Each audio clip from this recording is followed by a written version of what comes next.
Bonsoir à tous et bienvenue aux 20h de la télévision du Burkina. Voici les titres. Salif Diallo est le nouveau président de l'Assemblée nationale du Burkina Faso. Il a été désigné ce soir lors de l'élection des membres du bureau du nouveau Parlement. Salif Diallo a été élu avec 78 voix sur 125 votants. Il remplace ainsi Chérif Sy, dont le mandat prend fin.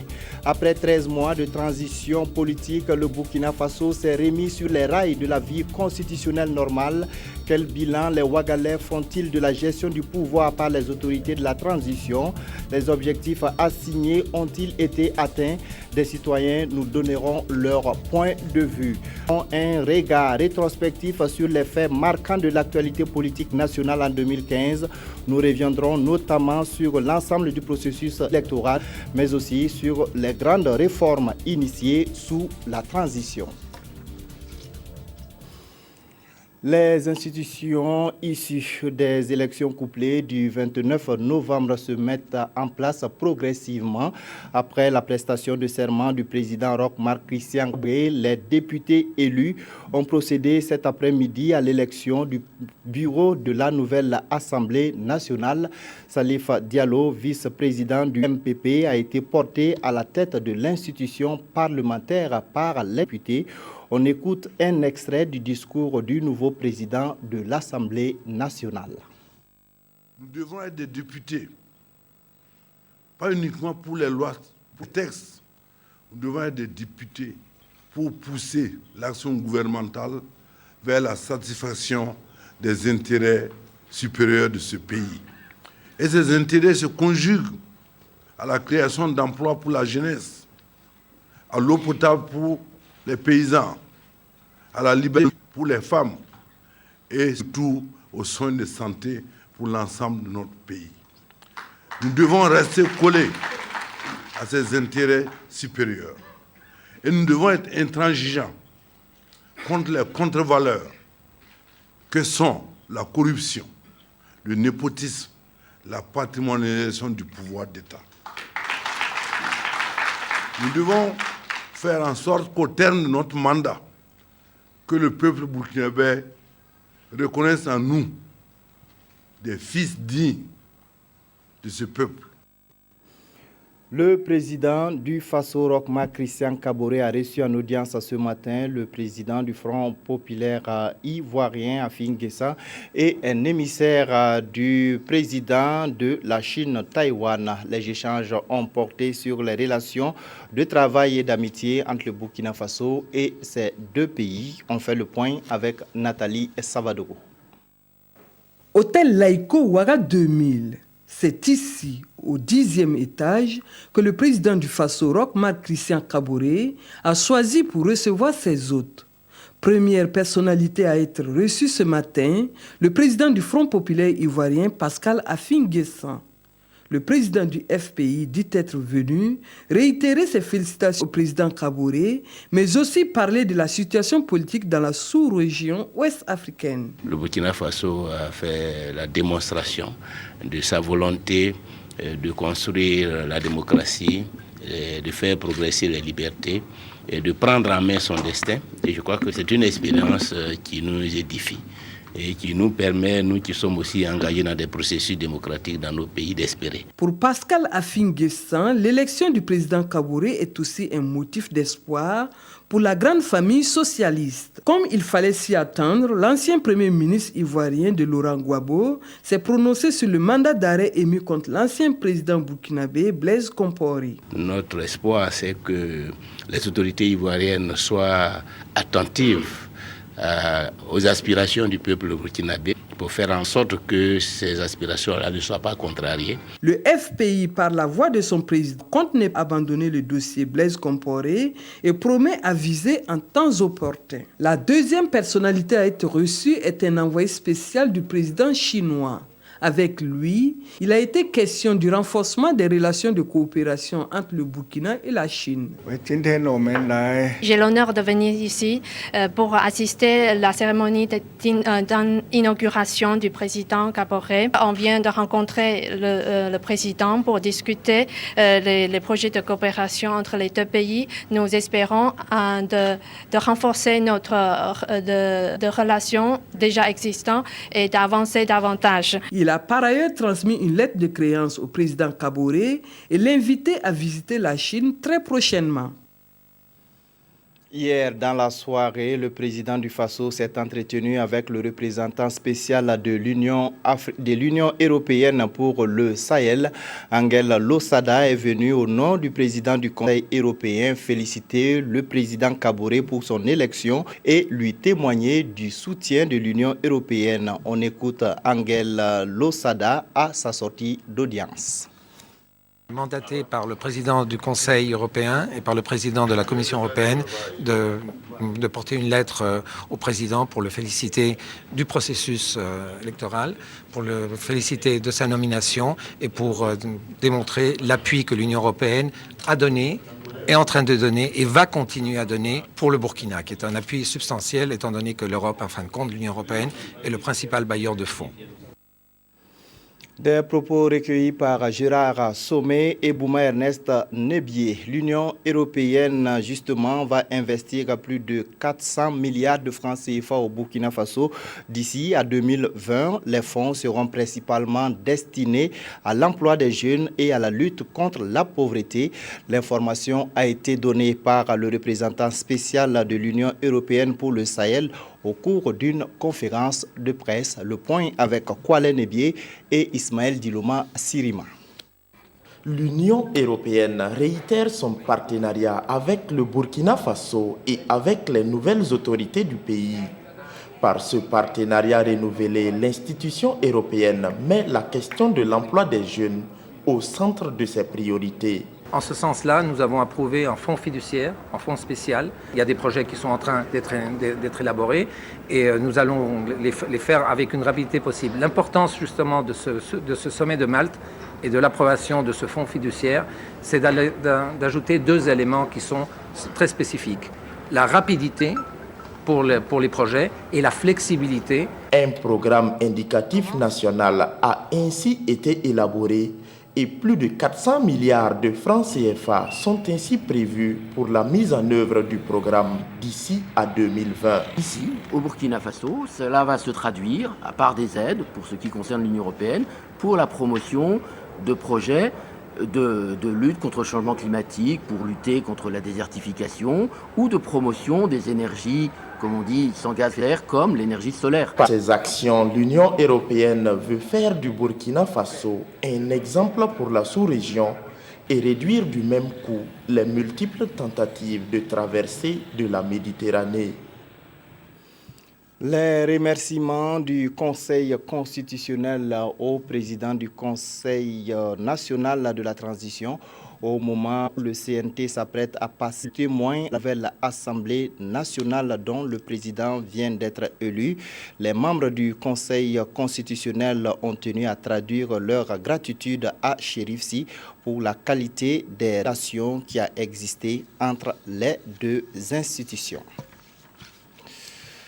La transition a pris fin hier avec l'investiture du président Roch Marc Christian Kaboré. Que pensent les citoyens des 13 mois de gestion de Michel Kafando et du gouvernement Zida? Konsoum Koulibaly et Draman Dadian ont promené leur micro dans les rues de Ouagadougou. Et ainsi, leur reportage. 13 mois, c'est le temps qu'a duré la période transitoire au Burkina. L'équipe Kafando est donc en fin de mission. Et dans la capitale burkinabé, les commentaires vont bon trait quant au succès ou non de la transition. Comme c'est le cas ici, à Sankariari. La transition, là, c'est... L'argent là, ne circule pas bien. Et puis les gens là, ne mangent plus bien. Ah, ça ne nous plaît pas, quoi. Ah, tout le monde est jeune dans ma femme, tout le monde est... La transition a quand même fait des efforts, mais la question de l'emploi des jeunes se pose toujours. Le bilan est certes mitigé, mais pour ce jeune de Bisguin, les autorités de la transition étaient vraiment là pour le peuple. La transition Je suis un sinistré. Le gouvernement de la transition nous a secourus avec des vivres. Quant au problème des parcelles, il dit le réserver au nouveau gouvernement.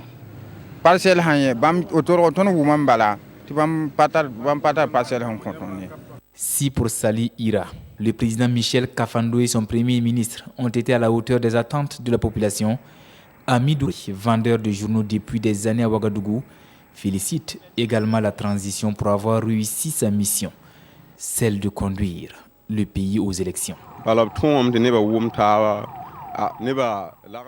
transition a su réunir les Burkinabés et a permis d'organiser les élections.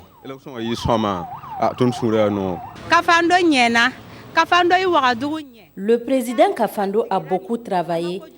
Nous le remercions, de même que son premier ministre. De l'avis de nombreux Ouagalais, la transition a balisé le terrain aux nouvelles autorités de remettre le Burkina sur le chemin du développement. Pour la modernisation de l'administration, il faut des ressources humaines de qualité. L'ENAREF, l'École nationale des régies financières, propose à cet effet des formations continues au profit des travailleurs du public et du privé. Les domaines concernés sont les finances publiques, la décentralisation et la gestion des ressources humaines. Mokhtar Ouedraogo, Zalissa Sanfo. L'École nationale des régies financières ENAREF déroule ici le contenu de sa formation continue pour l'année 2016. C'est une formation qui sera axée sur les finances publiques, le management des ressources humaines et la décentralisation. Et elle concerne uniquement les travailleurs des secteurs publics et privés. L'objectif visé est celui de moderniser les pratiques administratives. La ressource humaine étant au centre de tout développement, donc si le personnel est bien formé, il va sans dire que les différentes procédures au niveau des administrations seront maîtrisées et mieux traitées. Des certificats et des masters vont couronner ces différentes formations. Et pour les premiers responsables de cette école, l'an passé, ce sont plus de 1000 cadres d'ici et d'ailleurs qui ont revisité leurs connaissances et partagé leurs expériences. Toute chose qui leur aura permis de relever les défis auxquels ils étaient soumis dans leurs différents services. Le programme de l'UNFPA au Burkina Faso a permis d'éviter plus de 500 décès maternels et plus de 6200 décès infantiles. Les données sont de l'UNFPA qui tient sa revue annuelle 2015 à Ouagadougou. En plus du bilan de la rencontre, va faire des propositions pour l'exécution du programme en 2016. Le point avec Nong Bakouda et Salidou Sarr. Après 4 années d'exécution, le 7e programme de la coopération Burkina Faso UNFPA est à son terme. Articulé autour des questions de population, de santé de la reproduction et de développement, le programme a connu un taux d'exécution de 91% selon les responsables de l'UNFPA Burkina. Cette présente rencontre donne l'opportunité à ces acteurs bilan des activités réalisées. Dans le domaine de la planification familiale, il y a plus d'1 million de couples années protection. Qu'est-ce que cela veut dire? Ça veut dire plus d'1 million de couples qui ont pu avoir accès à des méthodes de contraception pour éviter ou retarder la grossesse. Nous avons également un programme qui adresse le mariage des enfants qui ont pu être sauvés du mariage précoce ou des enfants qui ont pu être maintenus à l'école malgré qu'ils ont été mariés précocement. Donc ce sont autant de résultats que nous avons engrangés tout au long de l'année et nous espérons que pour nos plans de travail qui seront adoptés aujourd'hui pour l'année 2016, nous ferons davantage. À la suite donc de ce bilan, il est attendu de ces participants d'examiner le programme à venir et de faire des propositions pour une bonne exécution des activités de 2016. 4 ans après avoir quitté les étalons, le Portugais Paulo Duarte est de retour à la tête de l'encadrement technique du 11 national. Il a signé un contrat de 4 ans renouvelable avec la Fédération burkinabé de football. C'était hier au ministère des Sports et des Loisirs. Le point avec Jérôme Tiendrebego. Ça y est. Le nouvel ancien entraîneur des étalons Paulo Duarte tient son nouveau contrat qui le lie à la FBF de Sita Sangare. Les deux parties ont signé un bail de 2 ans dont le renouvellement est soumis à condition. Le Portugais aura la responsabilité non seulement de qualifier les étalons pour la CAN 2017, mais aussi de leur assurer une belle chevauchée vers Russie 2018. À 46 ans, le désormais ex-entraîneur du CS Sfaxien de Tunisie, 4 victoires, 4 nuls et 9 défaites, met 2 atouts dans la balance. Il revient en terrain connu avec un ancien étalon comme adjoint. Duarte et Narcisse Yamego avaient fait équipe sur le banc de touche des Panthères du Gabon pour 4 victoires, 6 nuls et 6 défaites. Le duo Paulo Duarte-Narcisse Yamego prend fonction le 1er janvier 2016. En rappel, lors de son premier passage au Burkina de 2008 à 2012, le technicien portugais avait réalisé 15 victoires, 9 matchs nuls et essuyé 11 défaites, dont 4 en 5 matchs de phase finale de CAN en 2010 et 2012. Le Burkina Faso a réussi sa transition et justement l'année 2015 a été marquée par l'organisation des élections couplées présidentielles et législatives du 29 novembre dernier. Mais avant, beaucoup de travail a été effectué. La relecture du code électoral, l'encadrement de la communication des partis politiques par le CESE, la révision exceptionnelle du fichier électoral sont entre autres les étapes du processus électoral. Retour sur l'organisation de ces élections avec Nyarkiteda. Mise à jour du fichier électoral, c'est là que débute tout le processus pour les élections tant attendues par les Burkinabés et toute la communauté internationale. La CENI s'active pour la révision de la liste électorale avec un dispositif très impressionnant. Nous sommes en février 2015. C'est une révision que le président de la transition, Michel Kafando, va lancer à Kaya le 3 mars 2015. L'opération a couvert la période du 3 mars au 17 mai et a permis d'asseoir un fichier électoral qui met tout le monde d'accord sur sa fiabilité et attesté par l'Organisation internationale de la francophonie. Le terrain balisé, le gouvernement de la transition convoque alors le corps électoral pour octobre 2015. Les différents acteurs s'accordent à mener des actions pour une participation active des Burkinabés à ces doubles scrutins post-insurrectionnels. Au même moment, le code électoral est révisé au Conseil national de la transition CNT. La nouvelle loi interdit les gadgets pendant la campagne et écarte aussi toute personne ayant soutenu un changement anticonstitutionnel qui porte atteinte au principe de l'alternance démocratique. Une loi controversée à l'intérieur comme à l'extérieur. Qu'à cela ne tienne, les candidatures pour les législatives et la présidentielle s'ouvrent. Chaque parti ou formation politique ainsi que les indépendants s'annoncent. La CENI a reçu 7000 candidatures pour les législatives et 22 pour la présidentielle. Des candidatures dont certaines ont fait l'objet d'éviction, une quarantaine pour les législatives et 8 pour la présidentielle, tous membres de l'ex-majorité ou du dernier gouvernement de Blaise Compaoré. Des évictions qui ont été contestées à travers une conférence de presse du CDP, l'ex-parti au pouvoir et de ses alliés au cours de laquelle il menace de boycotter les élections et invite leurs militants à observer une désobéissance civile. Cela n'a entamé en rien la marche du processus. Mieux, la CENI passe à l'organisation pratique et tout commence par le tirage au sort du positionnement des partis et des candidats sur les bulletins de vote.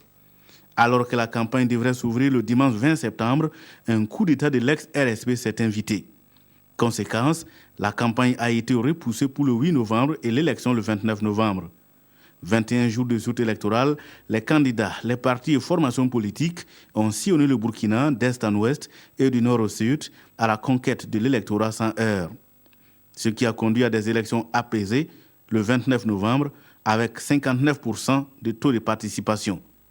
Le candidat du mouvement du peuple pour le progrès MPP, Roch Marc Christian Kaboré, a été élu président du Faso avec 53,46%, suivi du candidat de l'Union pour le progrès et le changement, Zéphirin Diabré, 29,62%.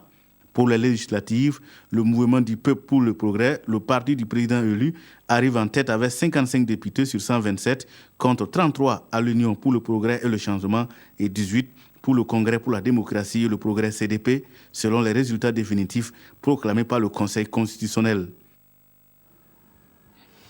2015, année de transition, mais également année de grandes réformes au Burkina Faso. Parmi les réformes initiées sous la transition, celles relatives au code électoral et au code minier. En 2015, le statut des militaires et celui de la magistrature ont été revus. Retour sur les grandes réformes en 2015 avec Viviane Tiendrebego. Le 7 avril 2015, le Conseil national de la transition a adopté le projet de loi portant modification du code électoral. La nouvelle loi exclut des consultations électorales toute personne ayant soutenu un changement anticonstitutionnel qui porte atteinte au principe de l'alternance démocratique. Elle est promulguée 4 jours plus tard, le 11 avril. Le nouveau code électoral ouvre la voie aux candidatures indépendantes. Il est attaqué devant la CEDEAO qui invalide la disposition excluant certains Burkinabés des consultations électorales. La réforme du statut du personnel des forces armées adoptée le 7 juin stipule entre autres que les militaires désirant entrer en politique doivent démissionner auparavant des forces armées nationales. Les réformes ont aussi touché le secteur de l'économie. Avec ses nombreux sites d'or, de manganèse et de zinc, le Burkina Faso a revu son code minier. Le nouveau code prévoit la création de 3 fonds pour le développement local, la réhabilitation et la sécurisation des sites d'exploitation artisanale et le financement de la recherche géologique et minière. L'une des réformes majeures de cette année 2015 a été la réforme du statut de la magistrature. Elle consacre la séparation de l'exécutif et du judiciaire et à ce titre, le président du Faso n'est plus le président du Conseil supérieur de la magistrature. Le rapport de la Commission de la réconciliation nationale et des réformes a répertorié de 1960 à nos jours 145 crimes de sang. La Commission a donc recommandé la mise en place d'un pool de juges d'instruction chargés d'instruire le passif des crimes de sang. Elle propose aussi de constituer en concertation avec le barreau burkinabé un pool d'avocats pour assister d'office les victimes. Pour une réconciliation vraie entre tous les Burkinabés, la Commission propose 7 textes de loi. Il s'agit entre autres de l'avant-projet de constitution et de charte de la réconciliation nationale.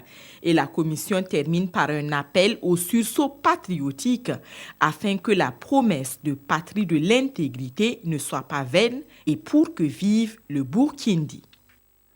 Un seul titre barre la une de tous les quotidiens. Il s'agit de l'investiture du président Roch Marc Christian Kaboré. La revue de presse est avec Abdoul Rasmane Zongo. Un jour nouveau fondé sur le roc se lève.